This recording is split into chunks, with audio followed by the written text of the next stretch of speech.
Hello students, how are you all? I hope all of you are doing great. आज हम लोग CBSE class 12th mathematics का chapter first जो relation and function है उसके बारे में फर्दर डिस्कस करेंगे। हमने ऑलरेडी टाइप ऑफ रिलेशन के बारे में कुछ पढ़ा था प्रीवियस क्लासेस में। आज की क्लास में हम टाइप ऑफ रिलेशन का एक इम्पॉर्टेंट टॉपिक आइडेंटिटी रिलेशन पढ़ चुके हैं और रिफ्लेक्सिव रिलेशन के बारे में पढ़ेंगे। सिंस रिफ्लेक्सिव, सिमेट्रिक और ट्रांजिटिव मिलाकर इक्विवेलेंस रिलेशन बनता है तो हम इक्विवेलेंस रिलेशन के बारे में पढ़ेंगे।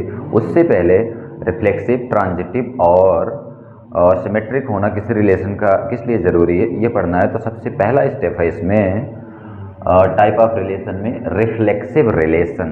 तो रिफ्लेक्सिव रिलेशन बेसिकली क्या है? इसमें भी डबलेट ही मिलते हैं, बट किस तरह का डबलेट होता है?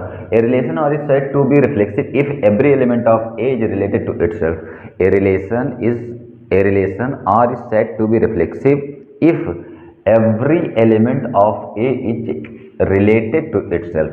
Every element of A is related to itself means हर एक एलिमेंट खुद से रिलेटेड हो तो उस कंडीशन में रिफ्लेक्सिव रिलेशन होता है। Like R is reflexive, double implies means if and only if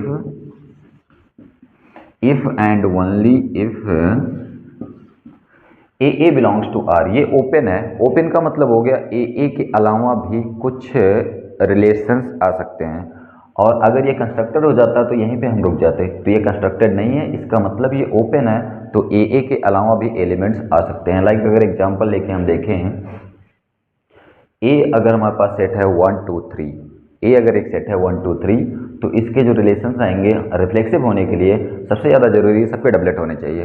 सबके डबलेट होने चाहिए मीन्स 1 1 होना चाहिए, 2 2 होना चाहिए, 3 3 होना चाहिए। इसके अलावा भी कोई आ सकता है, इसके अलावा भी कोई आ सकता है। तो 1 1 है, 2 2 है, 3 3 है, तो हमारे लिए जो आर है वो रिफ्लेक्सिव है। बट इसमें 2 3 और 3 1 मोर है तो ये भी रिफ्लेक्सिव ही होगा। सिंस अगर इतना ही आता, केवल और केवल डबलेट आता, तो आइडेंटिटी हो जाता, और डबलेट के अलावा भी अगर कोई है तो वो रिफ्लेक्सिव होता। इतना ही अंतर है। अब इसमें एक इंपॉर्टेंट नोट है, the identity relation are non void set A is always reflexive. हर बार जो आइडेंटिटी रिलेशन है वो रिफ्लेक्सिव होगा, बट इसका जो कन्वर्स है उल्टा सही हो भी सकता और नहीं भी हो सकता है। ऐसे सिमिलरली जो यूनिवर्सल सेट है ये ऑलवेज रिफ्लेक्सिव होता है, बट आइडेंटिटी हो भी सकता है और नहीं हो सकता है। तो पहला, सारे के सारे आइडेंटिटी रिलेशन रिफ्लेक्सिव होते हैं। सभी all the universal relation are non void set. Non void set का मतलब होता है जो एम्प्टी ना हो, नल सेट ना हो। ऐसे रिलेशन हमेशा रिफ्लेक्सिव होते हैं यूनिवर्सल सेट के लिए और आइडेंटिटी सेट के लिए। एक बार अगर स्टूडेंट फिर से देखते हैं तो रिफ्लेक्सिव रिलेशन बेसिकली क्या है? तो रिफ्लेक्सिव रिलेशन में भी हमें डबलेट ही मिलते हैं, और डबलेट मिलते हैं बट ये ओपन होता है। ओपन का मतलब होता है कि हमारे पास डबलेट्स तो मिलेंगे, इसके अलावा भी कुछ लोग आ सकते हैं, या फिर ऑल द रिलेशन आ सकते हैं, लेकिन डबलेट का होना मोस्ट इंपॉर्टेंट है। अगर हमें हमारे रिलेशन में ईच सेट के ईच एलिमेंट का डबलेट है तो हम कहेंगे वो रिफ्लेक्सिव है।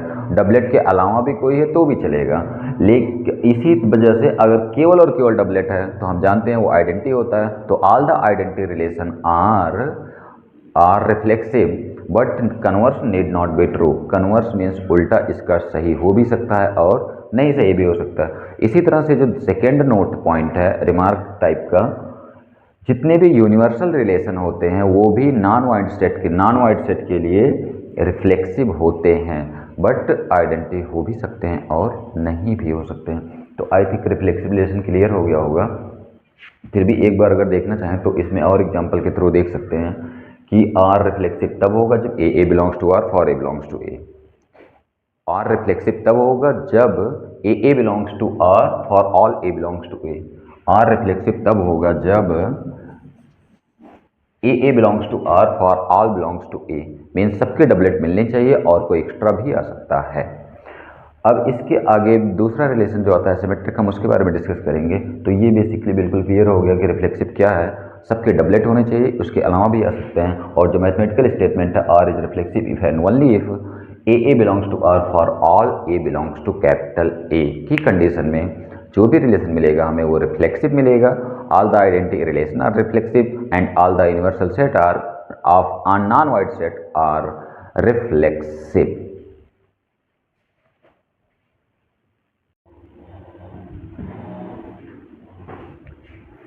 स्टूडेंट्स, जो हमारा सेकेंड टाइप ऑफ रिलेशन है, फर्स्ट में हमने रिफ्लेक्सिव रिलेशन पढ़ लिया था, सेकेंड में हम पढ़ेंगे सिमेट्रिक रिलेशन। तो सिमेट्रिक बेसिकली क्या होता है? सिमेट्रिक मीन्स हमें पता ही है कि जैसे हमारा ताजमहल है, वो भी किसी भी लाइन के अबाउट सिमेट्रिक है, मीन्स उल्टा और सीधा दोनों मिलना चाहिए। Like a relation on a set A said to be symmetric. कोई भी रिलेशन ए सिमेट्रिक कहलाता है if and only if a B belongs to R implies that b a belongs to R for all A B belongs to capital A. Means अगर हमारे पास set कोई relation a b है, a B में define है, तो इसका उल्टा बी ए भी हमें मिलना चाहिए for all A B belongs to A. अब अगर हम ऐसे भी इसको लिख सकते हैं ए आर बी, किसी भी रिलेशन में अगर ए आर बी है तो बी आर ए भी मिलना चाहिए for all A B belongs to A. तो उस कंडीशन में हम बोलेंगे A R B is equal to B R A है। यदि A R B is equal to B R A है तो हम कहते हैं कि हमारा जो रिलेशन है वो क्या है? सिमेट्रिक रिलेशन है। ए आर बी अगर is equal to B R A है तो हम उस कंडीशन में कहते हैं कि हमारा जो रिलेशन है वो क्या है? सिमेट्रिक रिलेशन है। अब अगर ये सिमेट्रिक है तो इसके लिए एग्जांपल देखते हैं। तो हमारे पास थोड़ी देर के लिए एक सेट ए है, 1 2 3 4 इसके एलिमेंट हैं। अब इसमें अगर एक रिलेशन डिफाइन करें तो हमने डिफाइन किया है एक रिलेशन 1 3 1 4 3 1 4 1 एंड 1 1 1 3 1 4 3 1 4 1 एंड 1 1। अब हम ध्यान से देखेंगे, अगर हमारे पास 1 3 है तो हमारे दिमाग में तुरंत आना चाहिए कि इसका उल्टा 3 1 है कि नहीं। तो 3 1 बिल्कुल है। 1 4 है तो इसका उल्टा भी 4 1 है, और सिंस ये 1 1 डबलेट है तो ये ऑलरेडी सिमेट्रिक होता है। 1 3 belongs to R implies that 3 1 belongs to R, 1 4 belongs to R implies that 4 1 belongs to R. इस कंडीशन में हम कहेंगे कि जो हमारा रिलेशन गिवन है इस सेट के अंदर वो सिमेट्रिक है। तो अगर किसी भी सेट का, किसी भी रिलेशन का अगर ऑर्डर्ड पेयर है और उसका उल्टा ऑर्डर्ड पेयर भी हमारे पास है तो उस कंडीशन में हम बोलते हैं कि हमारे पास जो रिलेशन है वो सिमेट्रिक है। इट मीन्स अगर हमारे पास आर है तो हमारे पास आर इनवर्स भी होना चाहिए। अगर आर इनवर्स आर के बराबर आ रहा है तो उस कंडीशन में हम बोलते हैं कि हमारा जो रिलेशन है वो सिमेट्रिक है। तो अभी एक क्वेश्चन भी आता है इससे कि R is equal to R inverse हो तो सिमेट्रिक है, शो करो। तो वो क्वेश्चन आगे करेंगे, बट अभी के लिए जो सिमेट्रिक रिलेशन है वो समझ में आना चाहिए कि ए बी अगर आर को बिलोंग कर रहा है तो बी ए भी आर को बिलोंग करना चाहिए, और ए बी दोनों ही सेट ए को बिलोंग करने चाहिए। लाइक अगर 1 2 3 4 हमारे पास एक सेट है, सेट ए 1 2 3 4 इसके एलिमेंट हैं, तो इससे जो रिलेशन डिफाइन किया गया पहले तो सारे के सारे एलिमेंट इस सेट में होने चाहिए। और अब इस रिलेशन में 1 3 1 4 3 1 4 1 एंड 4 1 को रेकर रिलेशन डिफाइन किया गया है। तो 1 3 बेसिकली आर को अगर बिलोंग कर रहा है, 1 3 अगर आर को बिलोंग कर रहा है तो तुरंत हमारे दिमाग में क्लिक करना चाहिए कि 3 1 इस रिलेशन में है कि नहीं। तो 1 3 है तो 3 1 है। अगर 1 4 है तो इसका उल्टा भी है, 4 1 है। और ये आइडेंटिटी है तो आइडेंटिटी या रिफ्लेक्सिव के केस में ये सारे के सारे होते हैं सिमेट्रिक। तो 1 3 और 3 1 बिलोंग कर रहा है, 1 4 और 4 1 बिलोंग कर रहा है, तो इसका मतलब है कि ये जो गिवन रिलेशन है इस सेट के अंदर वो सिमेट्रिक है। अब इसमें एक नोटेड पॉइंट है कि all the universal relation and all the identity relation are symmetric. All the universal relation and all the identity relation are symmetric. Similarly ऐसे रिफ्लेक्सिव रिलेशन में भी हमने पढ़ा था कि all the universal relation on non void set, means set non empty होना चाहिए, empty set में नहीं बनेगा। Non void set, all the universal relation are non-void set and all the identity relation all non-void set are called reflexive relation. Similarly इसमें भी all identity relation and all the universal relation are non-void set are symmetric relation. और symmetric relation basically क्या था? कोई भी अगर relation है तो उसका उल्टा भी है, इसका मतलब वो सिमेट्रिक है। अब इसके बाद हम थर्ड टॉपिक, जो थर्ड टाइप का रिलेशन है जो इम्पोर्टेंट भी है, वो ट्रांजिटिव रिलेशन, हम उसके बारे में डिस्कस करेंगे।